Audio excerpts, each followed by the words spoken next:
Que el Señor bendiga a la iglesia una vez más. Gracias, sabiduría, entendimiento. Gracias por ser paciente y esperarme en el día de hoy. Me dejaron pillado en el trabajo, pero eso es una historia para después. Hoy venimos a estudiar la palabra del Señor, a gozarnos, ¿verdad? A ver qué el Señor tiene que decir. Y eso es lo que realmente nos edifica.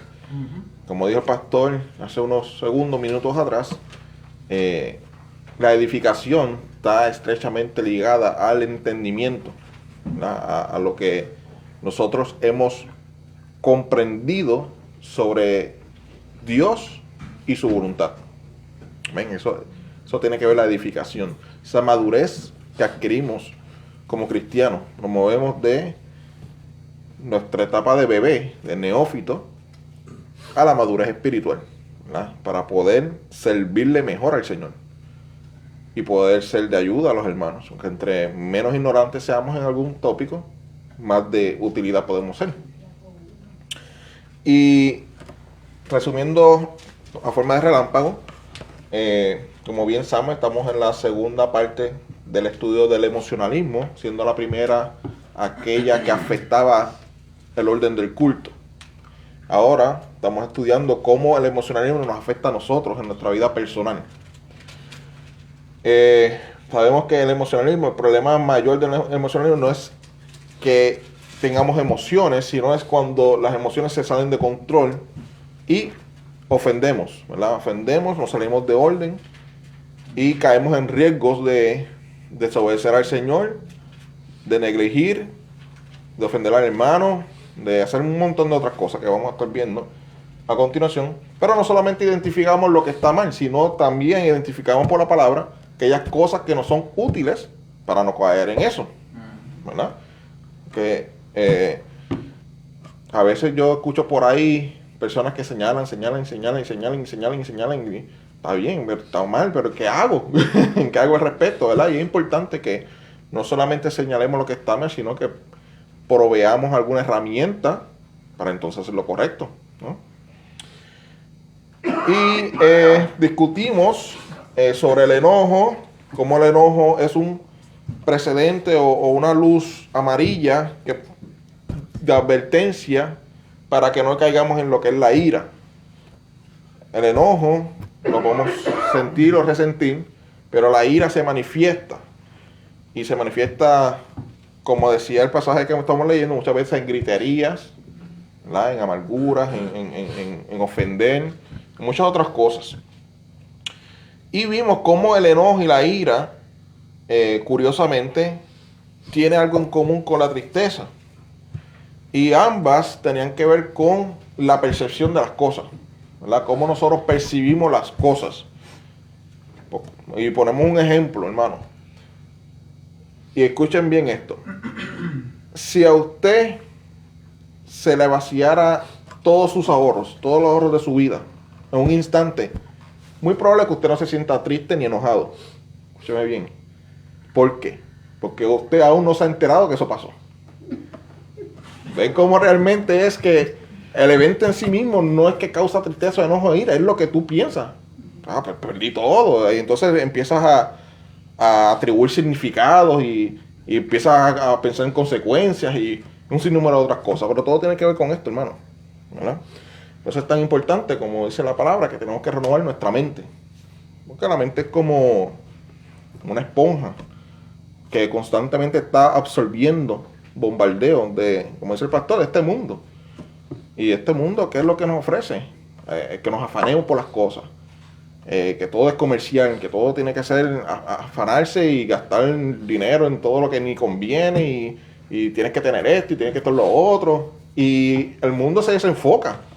El mundo lo que piensa es en cosas vanas. Y obviamente es necesario con ese bombardeo constante que renovemos nuestra mente. Porque si lo único que tenemos es el bombardeo del mundo, ¿cómo vamos a contrarrestar eso? Para nosotros entonces decir, ok, no voy a hacer eso, voy a hacer esto otro. O sea, para ir en contra de esa corriente necesitamos algo. Obviamente sería la palabra del Señor y su estudio, ¿verdad? Y vemos también cómo el no atender tristeza, así como no atender el enojo, repercuta a otra cosa. El enojo a la ira, la tristeza a la depresión, ¿verdad? Y quiero que hacer un paréntesis aquí bien importante, hermano.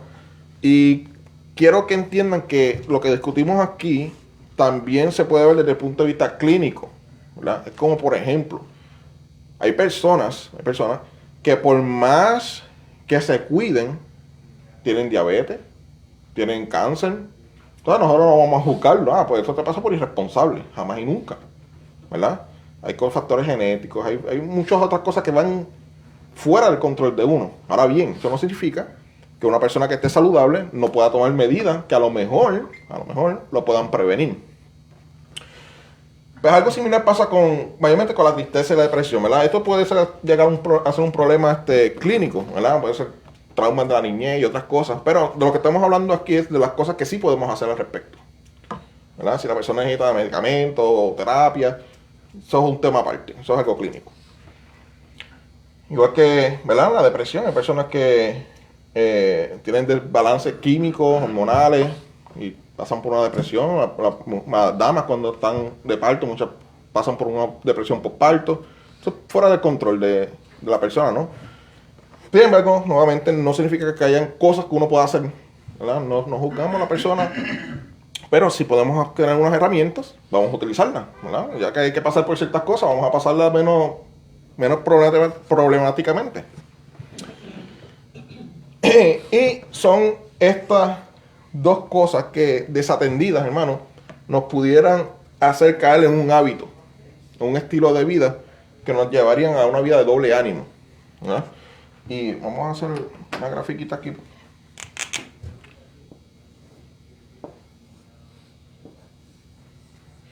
¿Verdad? Vamos a imaginarnos que esta línea, paralelas aquí, sería un estilo de vida, como uno llamaría normal, en el sentido que es un ánimo constante, ¿verdad? Y la pongo ancha, ¿verdad? Porque a veces estamos aquí, a veces estamos aquí. Como dicen por ahí, a veces damos el 10%, a veces damos el 90%. Pero estamos ahí haciendo lo que podamos y lo correcto, ¿verdad? Pero el problema es cuando llegamos a los extremos, ¿verdad? Y si estamos aquí, significa que estamos ya negligiendo algo. No hacemos lo que tenemos que hacer, ¿verdad? Underperformance, no sé cómo se dice eso. Hacer por debajo del estándar o por debajo del esperado, ¿no? Y caemos en negligencia. Qué sé yo. Imagínense que estamos tan acostumbrados a una vida de cabizbaja, de tristeza, depresiva, que, qué sé yo, vemos un niño en necesidad y ni tan siquiera lo ayudamos. O vemos a alguien que está en peligro de vida y no nos importa. Pues, estamos negligiendo ahí, ¿no? O, en vez de negligir por, ¿verdad?, no hacer lo que tenemos que hacer, tal vez hacemos más de lo que debemos de hacer, ¿verdad? Y ahí casi siempre es decisiones impulsivas, ¿no? ¿Verdad? Por impulso, que muchas veces, ¿verdad?, se hacen aquí, ¿verdad? En el enojo y tristeza, y la depresión y tristeza hace esto aquí, y la enojo y la ira que hagamos cosas por impulso, ¿verdad? Puede ser por afán, por ansiedad, muchas otras cosas, ¿verdad? Y mientras que la tristeza y la depresión están relacionadas, como dijimos el jueves pasado, con la sensación de pérdida, y también la sensación de pasado, ¿verdad? De lo que ocurrió, etcétera. El afán tiene que ver mucho con la sobrepreocupación de lo que pudiera pasar. Pero si hago esto, me va a pasar lo otro. Así, ¿sabes? Sobrepreocuparse por un futuro. Y nuevamente, ¿verdad? No queremos evitar esto, hermano, que estemos aquí y que nos pasemos toda la vida no haciendo o haciendo de más, no haciendo o haciendo de más. Tenemos que mantenernos, ¿verdad?, en esas rayas, que es lo que el Señor espera de nosotros, para no caer en esto. Y el texto base para el estudio de hoy, hermano, se encuentra en Santiago, capítulo 1, versículos 2 al 8. La epístola de Santiago, capítulo 1, versículos 2 al 8.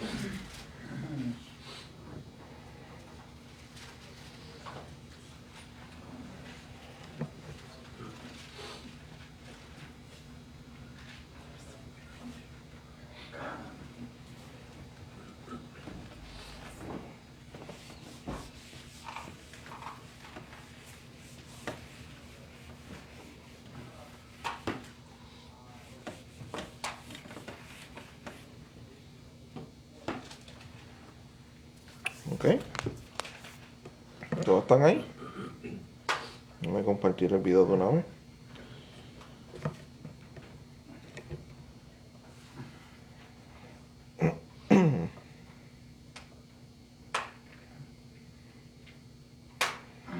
Dios te bendiga, Casey. Casey sabe que está viendo ahí con nosotros. Y la palabra lee en el nombre del Padre, del Hijo y del Espíritu Santo. Amén. O sea, hermanos míos, tened por sumo gozo cuando os halléis en diversas pruebas, sabiendo que la prueba de vuestra fe produce paciencia. Mas tenga la paciencia su obra completa, para que seáis perfectos y cabales, sin que os falte cosa alguna. Y si alguno de vosotros tiene falta de sabiduría, pídela a Dios, el cual da a todos abundantemente y sin reproche, y le será dada. Pero pida con fe, no dudando nada, porque el que duda es semejante a la onda del mar, que es arrastrada por el viento y echada de una parte a otra. No piense, pues, quien tal haga, que recibirá cosa alguna del Señor. El hombre de doble ánimo es inconstante en todos sus caminos. Amén. Señor, te damos gracias por esta porción. Te presento este estudio. Ya hemos dado esta introducción. Señor, sé tú preparando nuestro terreno, nuestro corazón como tierra fértil, Señor, para que cuando la semilla sea sembrada, Señor, pueda florecer, pueda dar fruto, Señor amado. Igual que los hermanos que están conectándose, Señor, que puedan tener su enfoque y concentración en tu palabra. Señor, no permita que nos distraigamos. Permite, Señor, que podamos tomar provecho de esta noche que tú has preparado para nosotros, Señor amado. En nombre de Jesucristo, amén. Ok. Así que Santiago menciona esto que estamos hablando del doble ánimo. Vamos a ponerlo aquí. Doble ánimo.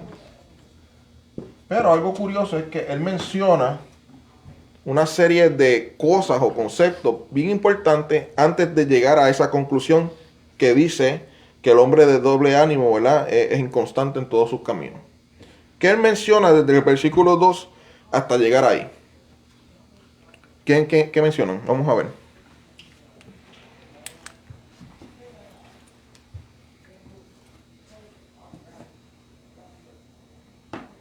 ¿Qué se menciona en el versículo 2? ¿Cuál es el tema central del versículo 2? Gozo en las pruebas. Ok. Tener por sumo gozo. Ok, so voy a poner aquí pruebas. Vamos a ver. Ok.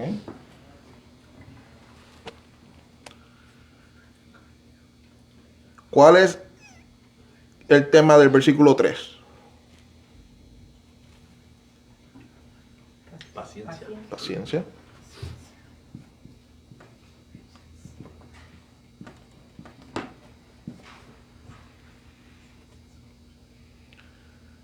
Pero ¿qué dice sobre la paciencia en el versículo 4?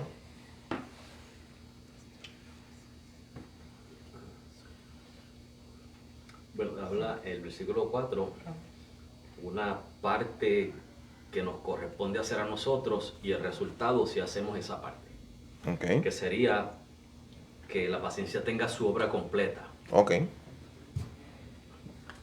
Y entonces hay un resultado. Ujú. Entonces,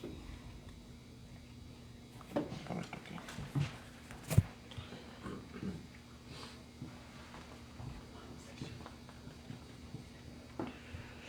Ok.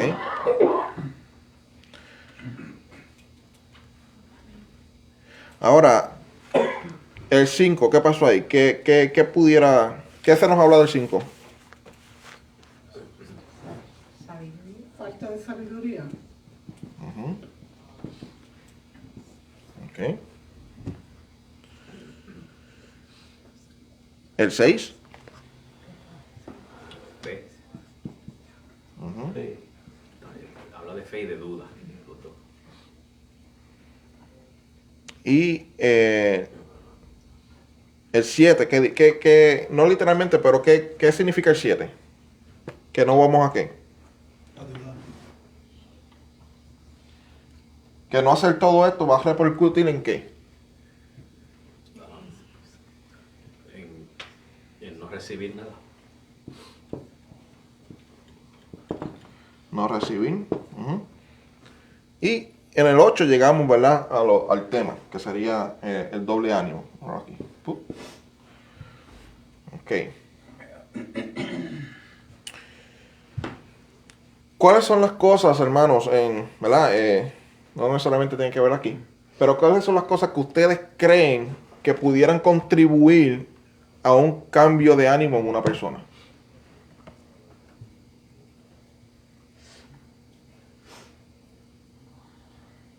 A lo mejor estaba por aquí, haciendo lo que tenía, ¿verdad? En el carril correcto, tenía que hacer lo que tenía que hacer, ¿verdad? A lo mejor tenía un 90 aquí, después dio un 10, pero se mantenía haciendo lo que tenía que hacer.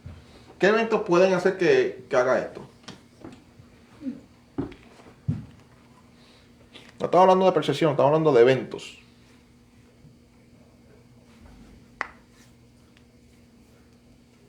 No, podemos tener adversidades, ¿verdad?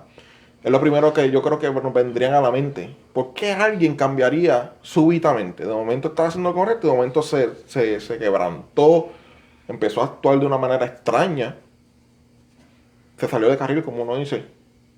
Lo primero que uno asociaría a la adversidad. Pero es importante, hermano, que no solamente lo adverso o lo que consideramos nosotros adverso es lo único que pudiera ser una prueba en nuestras vidas. ¿Qué otra cosa usted cree que puede representar una prueba en nuestras vidas si no es una adversidad? Sí, situaciones. Situaciones en general. Ok. So, estamos aquí, ¿verdad? Estamos en la primera etapa, pruebas. Puede ser adversidades. Nuevamente, o lo que consideramos como adversidad. Pero muchas veces es que nosotros tenemos una meta y consideramos algo como una adversidad porque no podemos lograr lo que queremos. Pero es que el Señor tiene otros planes, ¿no? Yo diría que, como estamos hablando acerca de las pruebas, Sí. no solamente algo que sea adverso es una prueba, muchas veces lo que se supone que es bueno puede ser una prueba también. Nos puede desviar Sí. una cosa buena. Sí.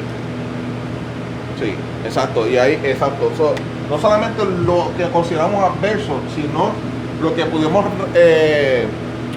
considerar como una recompensa. Vamos a ver.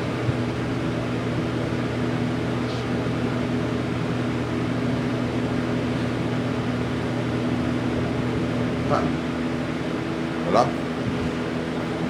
Muchas veces nos enfocamos en esto y en nuestra mente tratamos de prepararnos para adversidades, pero nos preparamos para supuestas recompensas o regalos indebidos, ¿verdad? No siempre la prueba viene de una forma de que es difícil, esto es adverso, esto va en contra del Señor. Hay cosas que parecen ser buenas, hermano, pero es como dice la palabra: aquel que quiera agradar a Dios, a su Señor, no se envuelve en los negocios de la vida, ¿verdad? Y es que a veces hay cosas que no son malas, pero cuando intercambiamos al Señor por cosas, ¿verdad?, aunque parezcan buenas o parezcan como una recompensa o que es, ¿verdad?, Satanás tiente, como muchas veces por ahí se hablan de los motivadores, te lo mereces. Pero eso también puede ser considerado una prueba, hermano, porque si vas a comprometer tu fidelidad al Señor. Eso pasó en el jardín del Edén, cuando la serpiente le ofreció a Eva el ser igual a Dios. Eso es bueno, ser igual a Dios. ¿Entiendes? Eso era una prueba. Jesucristo pasó exactamente la misma prueba que se pasaron Adán y Eva en el huerto. Ofreciéndole cosas. ¿Qué le ofreció el diablo a Jesucristo? Mira, todos estos reinos te los doy si te postras y me adoras. O sea, tenemos que tener en cuenta que no siempre que viene algo bueno en nuestras vidas es de parte de Dios. O sea, Dios lo permite, no quiere decir que Él lo aprueba. sino que nos está sometiendo a prueba. A prueba. Yeah. Sí, y entonces, tanto una adversidad, yo diría que mayormente esto puede causar el desenfreno, ¿verdad? Caer en una vida de emocionalismo y hacer algunas cosas que, ¿verdad? Nos llevarían a una vida así. Por ejemplo, hay personas que se afanan por el dinero, ¿verdad? Y si bien es cierto que el trabajo es bueno, ¿verdad? Que no trabaje que tampoco coma, dice la palabra, ¿no? Trabajo en sí mismo es bueno, pero en ese afán de acumular riquezas, pues ya no tiene un trabajo, tiene a lo mejor 2, 3, 4 trabajos y ya empieza a descuidarse ¿verdad? Su relación con el Señor, descuida a su familia, neglige todo, no trata bien a nadie. Su objetivo es ganar dinero, no es ni autosustentarse ni sustentar a su familia, es el placer de generar dinero, acumular riqueza. Ya eso es un problema.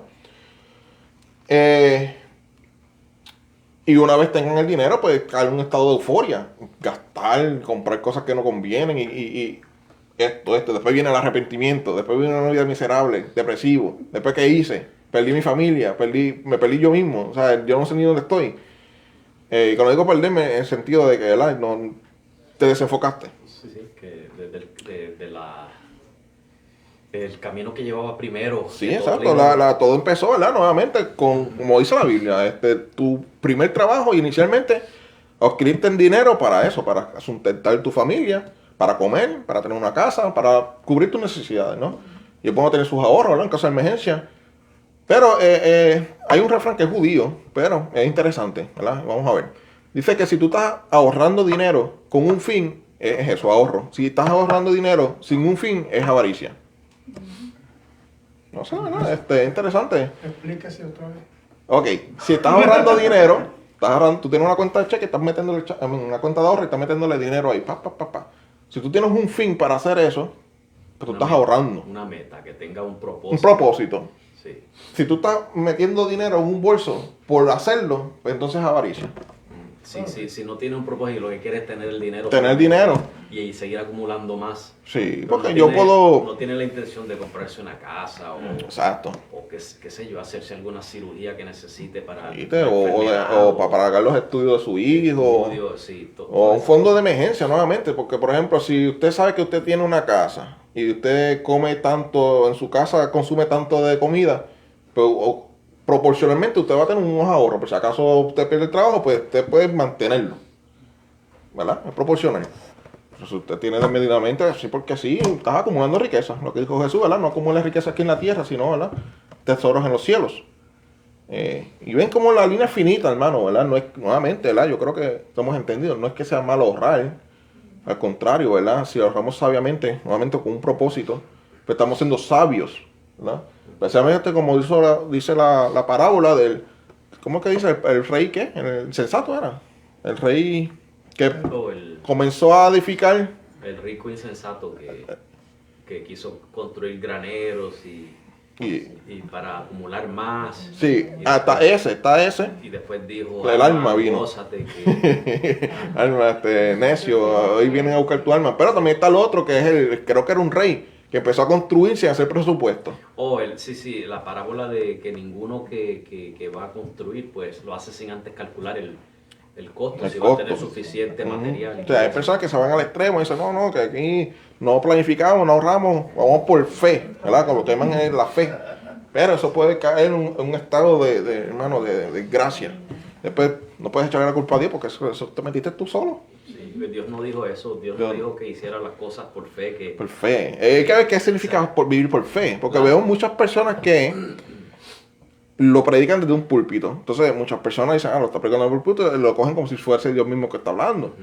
Entonces, ¿verdad? Es erróneo eso, pero muchas veces se lo creen que es Dios que está hablando. Entonces viven por fe tratando de demostrarle a Dios pues su fidelidad, de alguna manera, ¿no? Pero eso ya no viene siendo fe, eso es obstinación. Obstinación. Porque la fe se supone que es en las promesas de Dios. Exactamente. Dios no nos ha prometido que nos va a hacer ricos. No nos ha prometido que nunca nos vamos a enfermar. O que nos va a sanar de todas las enfermedades aquí en esta vida. O sea, y entonces predicar algo así y creerlo, bueno, pues yo voy a andar por fe que sí, que yo voy a tener dinero, que el Señor me va a prosperar en esta área o qué sé yo. Puede que el Señor lo haga, si el Señor quiere, pero no es una garantía. Claro. Ya eso no es fe, ya entonces querer seguir ese camino ya es una obstinación, ya no es fe. No, y yo creo que la manera más clara de uno entender dónde está la línea de la fe, como dijo el pastor, si usted está creyendo algo que ya Dios dijo, usted está confiando en el Señor. Ahora, si usted está creyendo algo por obstinación, entonces, vamos a verlo de esta forma, es posible subordinar la voluntad del Señor. Porque si fuese así, hermano, y mucha gente utiliza el versículo, es que conforme a tu fe será hecho. Pero no podemos coger ese versículo aislado, porque si fuese así, entonces ¿dónde está la soberanía de Dios? ¿Dónde está el propósito de Dios? ¿No? Hay gente que tiene fe realmente, me voy a pagar en la loto, o esta persona se va a sanar, entonces, si todo lo que la gente dice ser que cree y tienen fe, ¿qué mundo estaríamos viviendo, no? Gente eterna, todo el mundo fuese millonario. Entonces, obviamente, ese versículo entonces no puede referirse a eso, conforme a tu fe será hecho. O sea, sí hay un elemento, hermano, ¿verdad? De que eso sí es cierto en sí mismo, pero dentro de lo que ya Dios ha prometido. ¿No? Por ejemplo, me corrige, pastor, si yo, por ejemplo, creo que el Señor me va a dar sabiduría en esto, pues el Señor me va a dar sabiduría en esto porque ya me lo ha prometido, ¿verdad? Pero si yo creo que Dios me va a dar un poco de sabiduría, pues un poco de sabiduría voy a recibir, ¿no? Pero es algo que ya Dios me prometió, ¿no? Es algo que ya está garantizado, que si tengo fe en esto, el Señor me lo va a dar. Creer en otra cosa que el Señor no ha prometido, hermano, eso va a crear un efecto... Bueno que sea, que usted haga algo y si Dios no te lo ha prometido. No, exacto. Porque eso va a crear como una disonancia en tu mente. Tú dices que es que el Señor se agrada del que cree en Él, que tiene fe. Sin fe es imposible de agradarle. Entonces en su mente condiciona de que voy a recibir una recompensa. Entonces está esa disonancia cuando no ven lo que ellos pensaban que Dios le había prometido. Pero no es Dios, hermano. Eso es la importancia de renovar nuestra mente, sacudirnos, lavarnos de lo que mucha gente por ahí predica. El pastor tiene un estómago grande para estar escuchando la radio, y yo no puedo. Porque es que eso no falla. Yo prendo la radio y eso es tan decepcionante. Sí, yo lo hago por escuchar música, pero cuando me coge con una prédica de esa, y déjame escuchar un minuto nada más, a ver qué están hablando. Sí. Y termino cambiándolo también, porque es insoportable Yo lo he intentado también, darle un brequecito, no me puedo sacar algo. Pero yo estoy cansado, honestamente, yo estoy cansado. Yo lo que hago es, personalmente, para música, pongo Pandora. Entonces en Pandora uno puede como que customizar las cosas. Sí. Entonces le vas dando botoncitos para abajo y ya dejan de sonar y salen las que realmente a uno le gusta. Porque es agotante. Yeah. Ok, entonces, vemos como primero que todo, hermanos, para llegar aquí al doble ánimo, pasamos por todo esto, pero lo primero que puede contribuir a esta vida de doble ánimo son las pruebas. Y ya sabemos que las pruebas no necesariamente tienen que ver con adversidades, sino supuestas recompensas, ¿verdad? Que a lo mejor hacemos negocios con el mundo, o creemos que vamos a tener una recompensa que el Señor nos ha prometido, o aceptamos una oferta que no es lícita. Y caemos en una vida, hermano, de emocionalismo, o sea, de sobreexaltación, de que obtení esto, tuve lo otro, y se va por ahí para abajo desenfrenado, o de tristeza, de después se arrepiente, ¿verdad? Ahora, en la prueba, no solamente basta, hermano, entender estas dos diferencias, ¿verdad? Y reconocer la prueba. ¿Qué es necesario? ¿Pasar esa prueba cómo? Paciencia. ¿Verdad? Ahí es que... La paciencia. ¿Qué es la paciencia, hermano? Poder tolerar en las circunstancias que nos presionan, que nos oprimen, que nos angustian. Tolerar. Esa es la palabra clave. Tolerar. Tolerar. La paciencia es mantener una buena actitud, un orden, mientras uno espera algo. Job es un gran ejemplo de paciencia, ¿verdad? Y si uno está en una fila, uno espera en orden. Ahora, estar gritando en una fila, estar pataleando, agrediendo a las personas, colándose, eso eso es lo contrario a la paciencia, ¿verdad? O sea, que la paciencia entonces sería mantener una postura, mantener tu cordura mientras esperas algo. ¿Por cuánto tiempo? Eso, para que sea paciencia completa.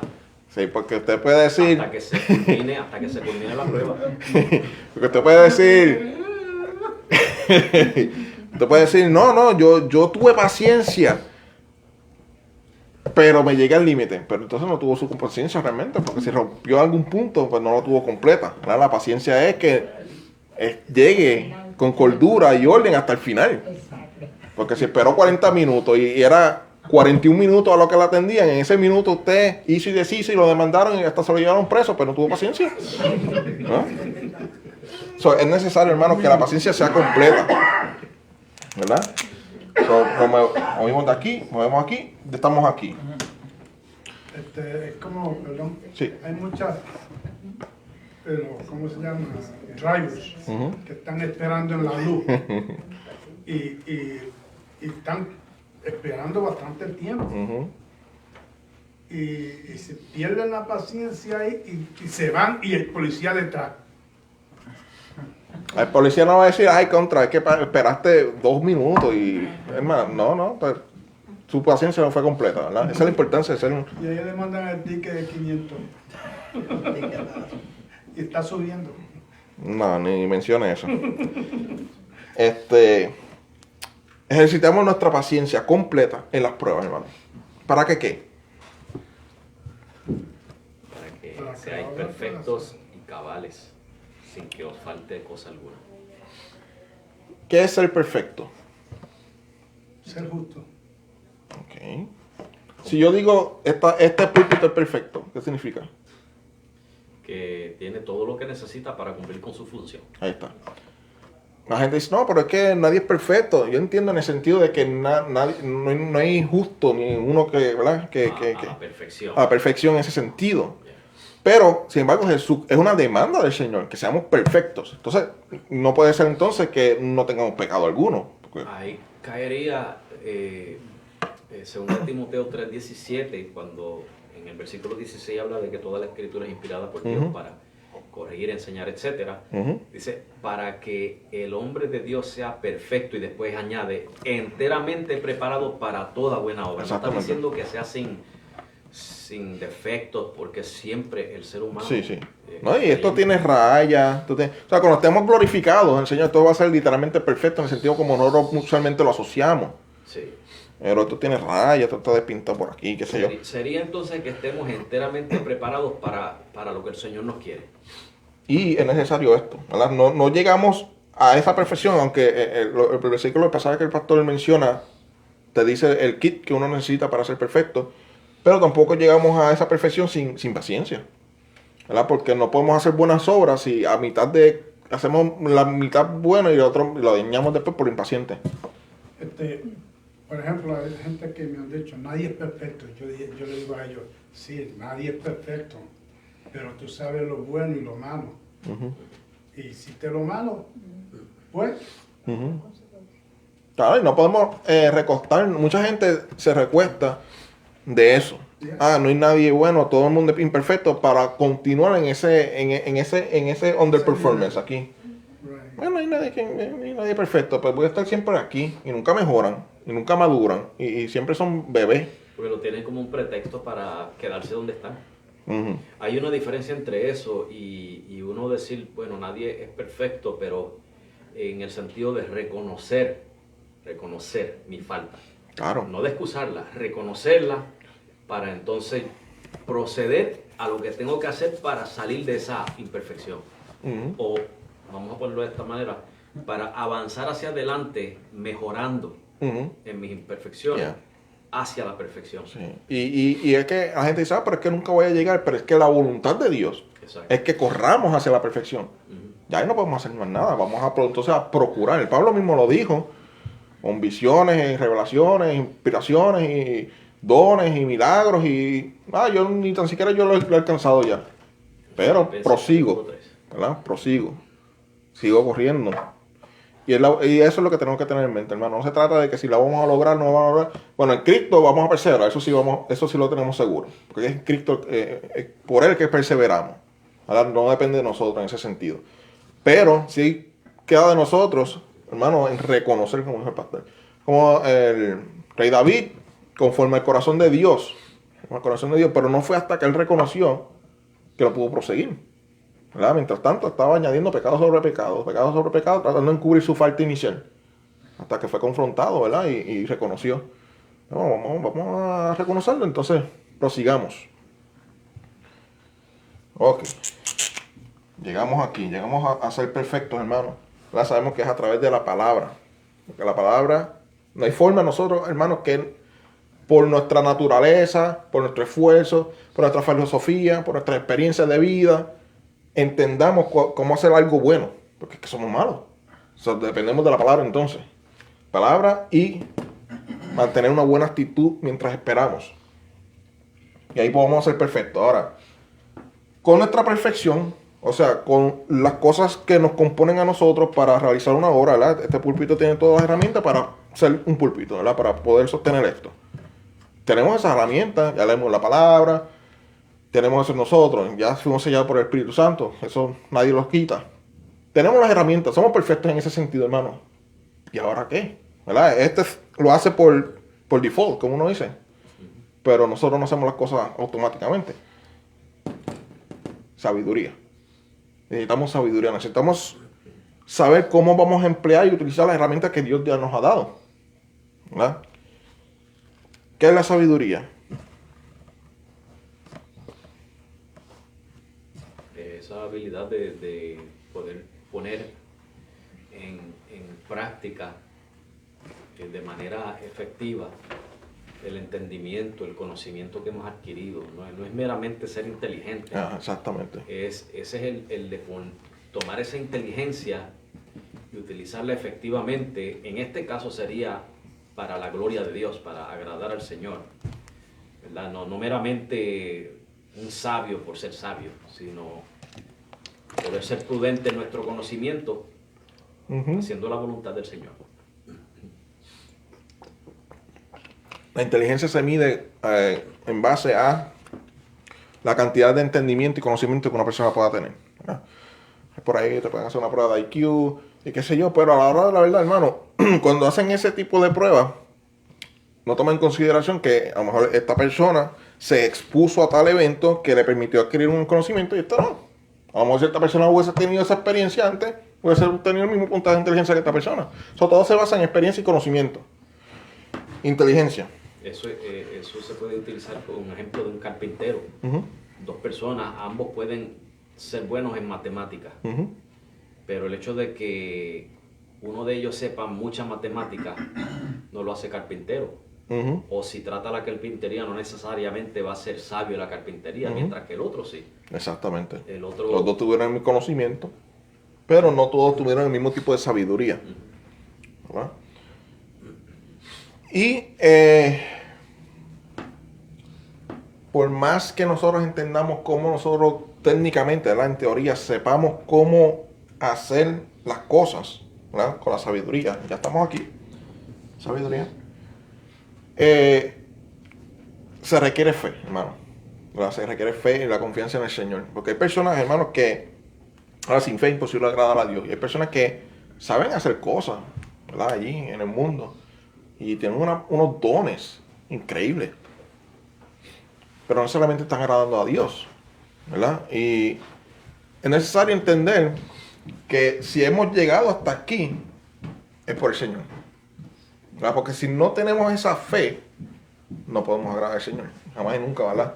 Vamos a poder completar este círculo, ¿verdad? Y es por eso que muchas veces el Señor no contesta nuestras peticiones, ¿verdad? O no nos da ciertas cosas en la vida. Pues como todo, hermano. Si usted tiene un hijo, un familiar o un amigo, lo que sea, que es arrogante, y es arrogante y dice, y no ha hecho nada, pero me lo merezco, ¿usted le va a dar algo encima, un regalo encima de esa declaración que esa persona ha dicho? Usted usted le va a seguir regalando para seguir inflándose, que explota como un globo. Usted va a refrenarse, ¿no? Pero pues, no sé, va a tener esta actitud. Yo no me atrevo ni a regalarle un dulce porque va a decir que va por allí, ¿verdad? Dice que él lo trabajó y sudó por el dulce. Pero algo similar es lo que ocurre, hermano. Yo ¿verdad? Y por experiencia, y a través de la Biblia, ¿verdad? Obviamente, cuando yo incluyo en la oración para que reconozcan que tuya es la gloria, por la gracia y misericordia de Dios, muchas veces yo he contestado mi oración. A lo mejor si yo dijera, pues para estar cómodo o para que deje de sufrir, está bien, entendemos eso, pero para que reconozcan que tuya es la gloria, yo creo que esa es una gran diferencia en la vida de las personas, porque lo pone en perspectiva. Muchas personas se sanan, muchas personas tienen bendiciones y cosas y no dan la gloria a Dios y viven una vida desenfrenada. Pero tener esta fe, hermano, ¿verdad? Hace que muchas puertas se nos puedan abrir, porque entonces al reconocer, ¿verdad?, que Dios es el que está haciendo todo esto, pues, o sea, Dios puede abrir puertas, pero si no llegamos aquí y con ¿cómo se llama? Altivos, no vamos a recibir nada, no vamos a ser humillados para volver a pasar por todo esto. ¿Verdad? Tenemos fe que esto es don de Dios, recibimos por la misericordia de Dios, porque Dios como Padre capacita a uno también para recibir ciertas cosas. ¿Verdad? No sé si a usted le ha pasado, hermano, que por más que usted ha querido algo, nunca lo ha logrado hasta cierto punto en su vida. Pues en ese momento Dios lo permitió. ¿Verdad? Lo permitió porque usted ya pasó por tanto, Dios le dio la sabiduría, tiene paciencia. ¿Para qué? Para que usted no sea una persona de doble ánimo y no dañe eso que Dios le ha dado. ¿Verdad? Porque si Dios le da algo para que usted esté aquí, no va a ser provechoso, ni para su vida, ni para el que está al lado suyo. ¿Hace sentido eso, hermano? ¿Verdad? Chévere cuando leemos los versículos, uno piensa, eso es una lista de ingredientes ahí, que por decirlo. Yo tengo un ejemplo personal del emocionalismo, que hace como 8 años atrás, cuando yo fui, me contrataron de capellán, tuve que ir a entrenar a Carolina del Norte. Sí. Y entonces, pues, me encantó el ambiente, todo. Vine emocionado de allá. Y lo primero que le dije a Joana es, vamos a mudarnos para allá. O sea, el emocionalismo puede llevar a uno estaba arriba, estaba muy impulsivo. A tomar decisiones así.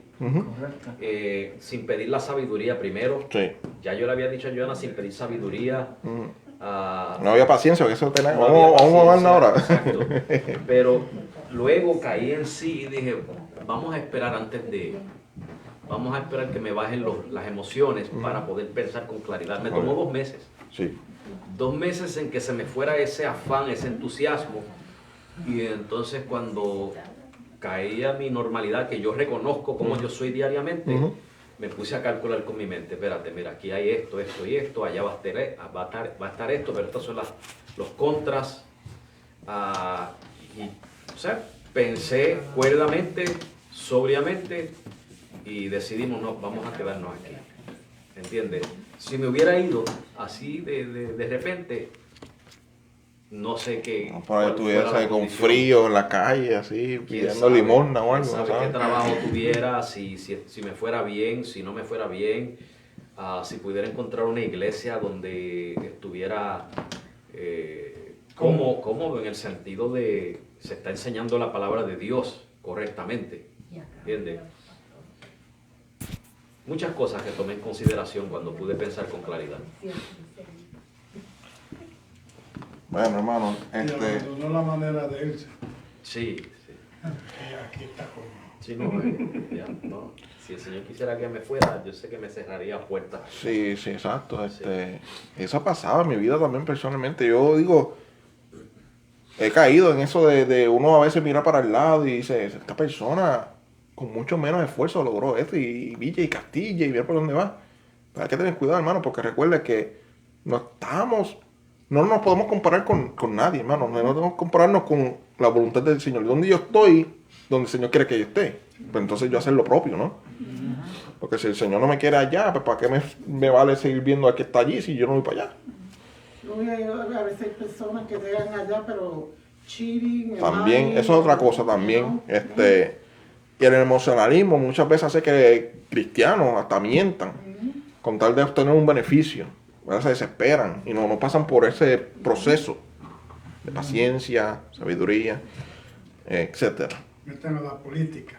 Ahí es donde está el dinero. Porque Sí. Y la política en sí misma no es mala, pero si la política tiene una agenda contra el cristianismo, pues y eso es lo delicado de la política, ¿ves? Porque Daniel estuvo en la política, ¿verdad? Si lo vemos que estuvo sirviendo en el rey, involucrado con alguien de la política, no me acuerdo ahora mismo, pero estaba involucrado en la política. Pero el problema no es eso, hermano, es que es bien fácil caer en negocios, ¿verdad? Ilícitos en ese mundo, ¿verdad? Porque ellos tienen que defender su agenda y muchas veces son contrarias a nuestros valores. Entonces no hay tregua, entonces tendrás que irte de ahí, te perdiste tu carrera.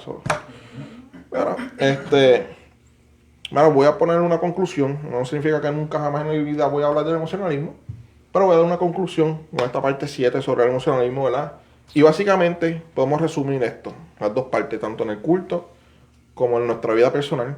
Se resume en que el Señor quiere que seamos seres racionales para servir la orden del Rey, ¿verdad?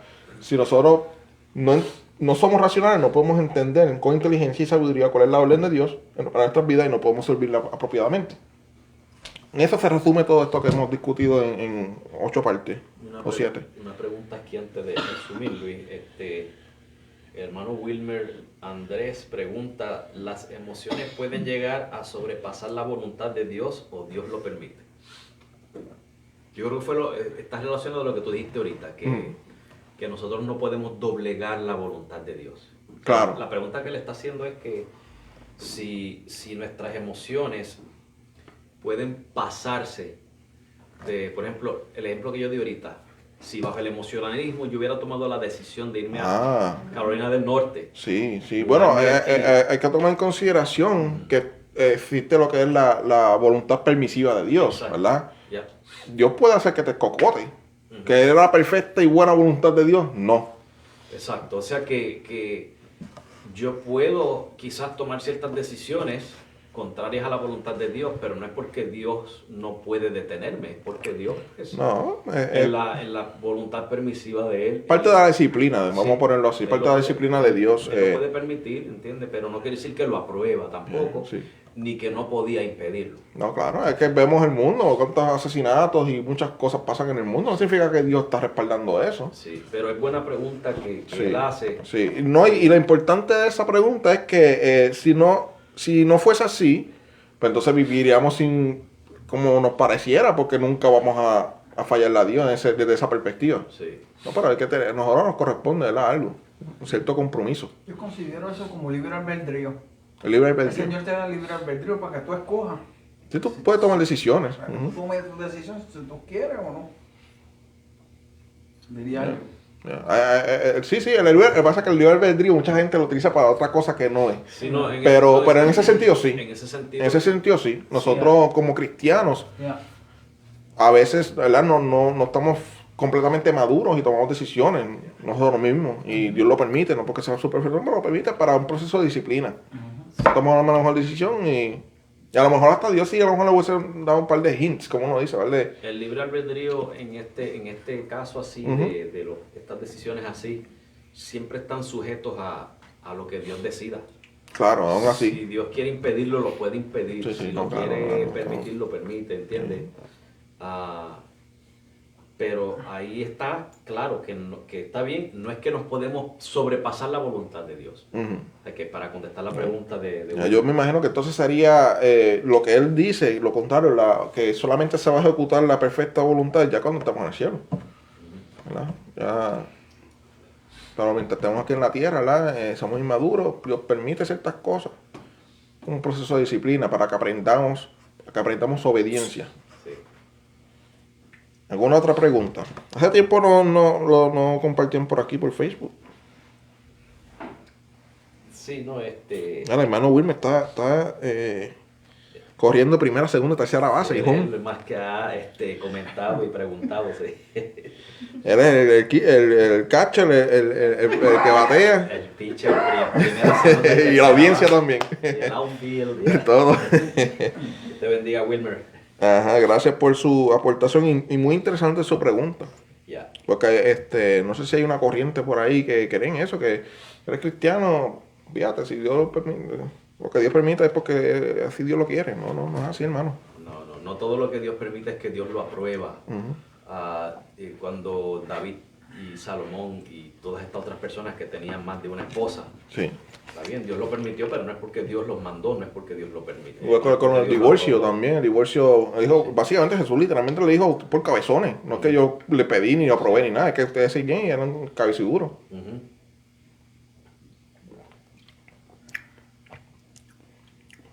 Ahora Silvera puede concluir, hacer la conclusión. No, sí, hermanos, ¿verdad? Tenemos que velarnos nosotros mismos, tenemos que probarnos nosotros mismos y como dijo el pastor, hay que reconocerse y uno sabe cuando uno está bajo la influencia de una emoción bien fuerte, ¿verdad? Y cuando estemos así, no confíe ni en usted mismo. Permita que su cabeza esté fría, ¿verdad? Y sea racional. Eso es lo que Dios quiere. Gente dice, no, que la fe y la razón no van de la... Bueno, pero es que si yo creo en un Dios todopoderoso, que es imposible, o sea, esa fe sigue siendo racional, ¿no? Porque Dios es capaz de hacerlo todo.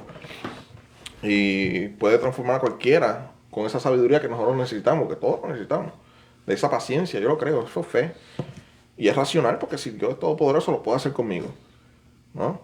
La fe es racional, hermano. Nosotros tenemos que ser personas, gente racionales, porque si no fuese así, estaríamos haciendo como dice Santiago, como las olas del mar, yendo de un lado a otro, porque cualquiera se puede parar aquí y decir barbaridades. Entonces, si usted no va a ser racional, y usted va a ser a fe ciega, como dicen por ahí, ¿a dónde vamos a llegar?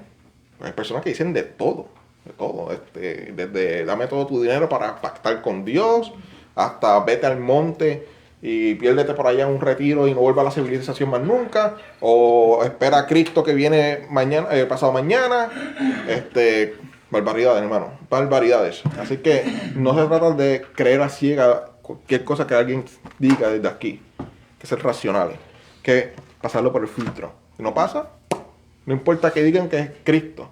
Cristo dijo que vendrán muchos Cristos diciendo que falsos Cristos, ¿no? No importa que se deje llamar el ungido de Jehová, yo soy el profeta, yo soy el apóstol, no importa, hermano, a mí no me importa el título, no importa si es bíblico o no.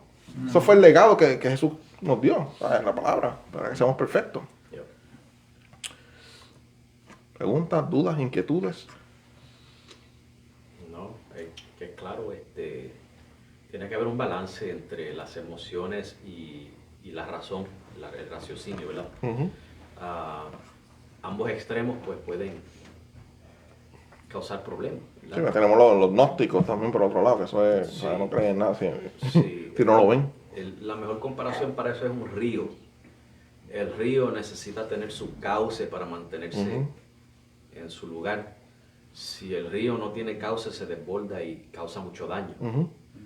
¿Entiendes? O sea que tiene que haber un balance en la vida de la persona para mantenerse dentro del cauce, Uh-huh. Sin explotar, sin causar daños ni nada. causar daño, ni a sí mismo ni a terceros, ¿verdad? No fallarle obviamente a Dios. Perfecto, buena analogía. Y básicamente eso del río se aplica al cosito ese que hicimos aquí. También, ¿verdad? sí. No vamos a irnos ni para acá, ni izquierda ni derecha. Ni abajo ni arriba. Mira, hermano Carlos preguntó algo. Carlos Jafet. Dice, el texto que citaron ustedes de que hay que pedir sabiduría y de que hay que hacerlo sin dudar. Fíjate, pues se usa para decir que podemos decretar. Ese texto realmente se puede usar para eso. Bueno, ahí volvemos a lo de la perfecta voluntad de Dios, ¿verdad?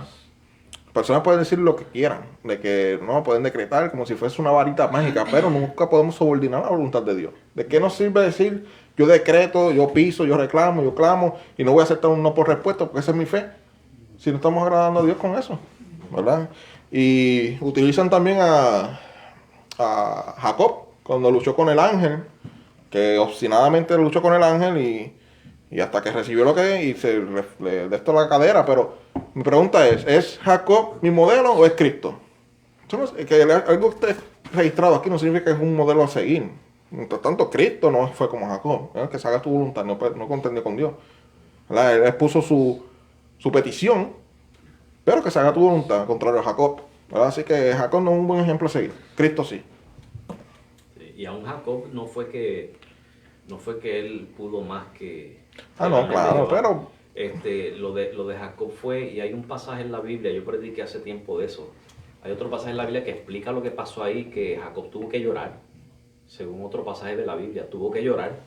En Génesis no lo dice, pero él tuvo que llorar, y que el ángel de Jehová lo que hacía con Jacob es como uno como padre, cuando juega con su hijo, que uno lo deja ganar. Sí, exacto. Eso fue lo que hizo el ángel de Jehová con Jacob, lo dejó ganar porque él quería darle la bendición, pero quería someterlo a esa lucha primero, ¿entiendes? Porque imagínate meterse con el ángel de Jehová, que un ángel, no estoy hablando del ángel de Jehová, pero un ángel mató a 150,000 sirios. Y viene Jacob, un debilucho, a pretender que le puede ganar al ángel de Jehová. No, exacto. Eso fue como el padre con un niño. Exacto. Pero no, hermano, Carlos, definitivo no es un pasaje que uno puede utilizar para justificar que podamos decretar.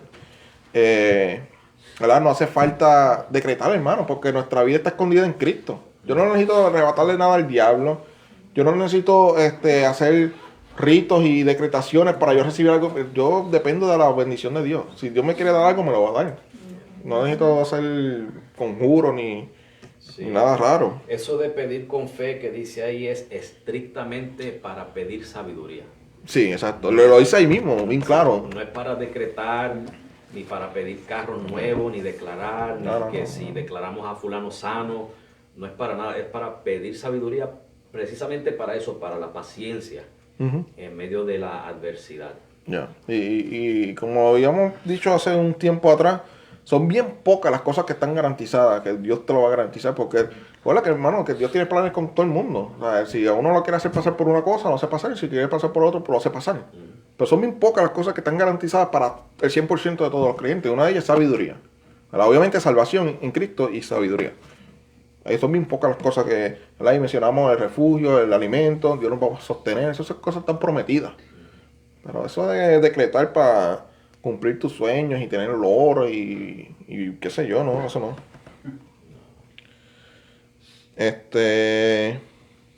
Y para aclarar, porque muchos de estos falsos maestros de la prosperidad dicen que es que nosotros queremos y que ser pobres y no creemos en... Si Dios en su soberana voluntad le permite a un creyente prosperar económicamente, pues gloria sean dadas a Dios. Pero no todos podemos esperar eso, porque Dios tiene para cada uno algo específico según su soberana voluntad. Claro. Y nosotros tenemos que estar conformes con el pan diario que Él nos da, con las estamos necesidades contentos con básicas. Eso. Y lo dice así en la Biblia, estamos contentos con eso. Exacto, con alimento y abrigo, aprendamos a estar con esto, aprendamos a estar contentos. Dice. Y a Pablo dijo, bástate de mi gracia. Y todo lo que pise a la planta de vuestros pies será vuestro. Sí, eso es otra cosa que se creen judíos y se creen que están viviendo en el Antiguo Testamento. Sí, es claro que el propósito de Dios era darle la tierra de Israel. Obviamente todo lo que pisara en ese momento iba a ser suyo por eso mismo, porque ya era la voluntad de Dios darle a Israel al pueblo judío. No, porque, ¿sabes? Yo estoy seguro que si uno de esos hebreos de aquel entonces se desviaba y iba para Egipto, no iba a dar a Egipto. No tiene nada que ver con lo que Dios prometió, ¿no? O sea, anyway. La gente, pues... Eso está cumplido ya, porque ahora mismo Jesucristo es el nuevo Israel. Sí. Y al él ser el nuevo Israel, nosotros somos israelitas porque estamos en Cristo. Igual que la circuncisión. Exacto. Donde quiera que haya un creyente, territorio que le pertenece al nuevo Israel, a Jesucristo. Claro. ¿Entiendes? O sea que... Sí, eso es otra O sea que cosa. la gente lo quieren llevar al nivel terrenal. Sí. Ellos quieren lo material, pero está cumplido en Cristo. Sí, sí. Nuestro reposo es Cristo, nuestra era es Cristo. Y de dos pueblos hizo uno, hermano. No es ya esa distinción en que no, es Israel, somos el pueblo de Dios. Y así. ¿Estamos en Cristo o no estamos en Cristo? Porque no hay otra forma, ¿no? Ahora sí. 1 hora, exacta. Bueno, Dios les bendiga, hermano. Gracias por esta oportunidad. Oramos. Señor, te damos gracias por la culminación de este estudio sobre las emociones, Señor, y cómo estas son naturales y tú las has puesto ahí, Señor, pero la importancia